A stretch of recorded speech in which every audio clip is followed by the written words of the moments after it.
কাৰ্ডম নমস্কাৰ। আজি মই আপোনালোকৰ আগত বৰ্তমান সময়ত কাৰ্বি আংলঙৰ পৰিস্থিতিৰ বিষয়ে যি ৰাজনৈতিক নেতাসকলে বোকা ছটিওৱাৰ খেল আৰম্ভ কৰিছে সেই বিষয়লৈ এক আলোকপাত কৰিবলৈ ওলাইছোঁ। আমি সকলোৱে জ্ঞাত যে যোৱা কেইবাদিন ধৰি সমগ্ৰ কাৰ্বি আংলঙৰ PGR VGR মাটিত বসবাস কৰা লোকসকলক স্বায়ত্তশাসিত প্ৰশাসনৰ তৰফৰ পৰা উচ্ছেদ অভিযান কৰা হ'ব বুলি এক সৰ্বদলীয় বৈঠকত সৰ্বসন্মতিক্ৰমে ৰিজলিউশ্যন লোৱা হৈছিল।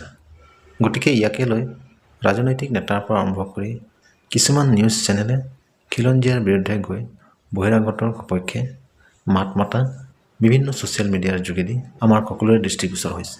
সদ্যহতে কংগ্ৰেছৰ জ্যেষ্ঠ নেতা তথা সন্মানীয় বিধায়ক দেৱব্ৰত শইকীয়াই বিধানসভাত যি মন্তব্য প্ৰদান কৰিছে সেয়া কিন্তু সংবিধান বিৰোধী আৰু একমাত্ৰ ৰাজনৈতিক লাভালাভৰ ওপৰত কৰা মন্তব্য।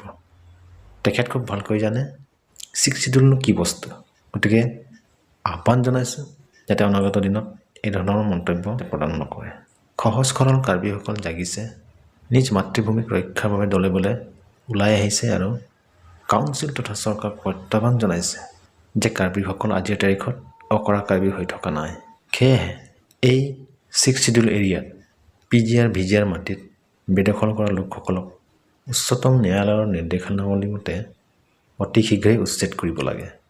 এয়াই আছিল তেওঁলোকৰ দাবী আৰু এয়া সংবিধানৰ মতে তেওঁলোকৰ প্ৰাপ্য।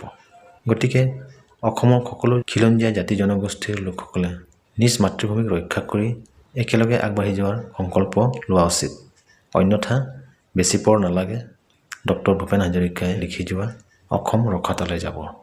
গতিকে আজিলৈ ইমানেই। পুনৰ অন্য এটা খণ্ডত লগ পাম। তাৰে আশাৰে কাৰ্ডম।